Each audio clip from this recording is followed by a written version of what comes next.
পারমাণবিক ক্ষেপণাস্ত্রের পরীক্ষা না চালালেও বারবারই কিম প্রশাসন দাবি করেছে নিজেদের সার্বভৌমত্ব রক্ষা ও জনগণের নিরাপত্তা নিশ্চিতে এসব অস্ত্র তৈরি করেছে তারা।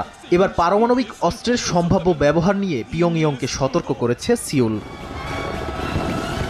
বৃহস্পতিবার এক বিবৃতিতে দক্ষিণ কোরিয়ার গোয়েন্দা সংস্থার পরিচালক বলেন, কিম জং উন দক্ষিণ কোরিয়ায় পারমাণবিক হামলা চালালে উত্তর কোরিয়ায় পাল্টা আক্রমণ চালাবে যুক্তরাষ্ট্র। তিনি আরও বলেন, দক্ষিণ কোরিয়া যদি উত্তর কোরিয়ার পারমাণবিক হামলার শিকার হয় সেটি ওয়াশিংটন ও সিউলের মধ্যে বিদ্যমান নিরাপত্তা জোটের সঙ্গে সরাসরি সম্পৃক্ত। এদিকে দক্ষিণ কোরিয়ার এমন হুমকির পরপরই অন্তত 10টি ক্ষেপণাস্ত্র ছুঁড়েছে উত্তর কোরিয়া। রাজধানী পিয়ংইয়ংয়ের সুনান থেকে উত্তর পশ্চিম দিকে 10টি মাল্টি লঞ্চার ক্ষেপণাস্ত্র ছোড়ার কথা জানিয়েছে বিভিন্ন গণমাধ্যম। যদিও এ বিষয়ে বিস্তারিত কিছু জানায়নি কিম প্রশাসন। উত্তর কোরিয়া যেসব মাল্টি লঞ্চার মিসাইল নিক্ষেপ করেছে সেগুলোকে স্বল্প পাল্লার ব্যালিস্টিক মিসাইল হিসেবে বিবেচনা করে দক্ষিণ কোরিয়া।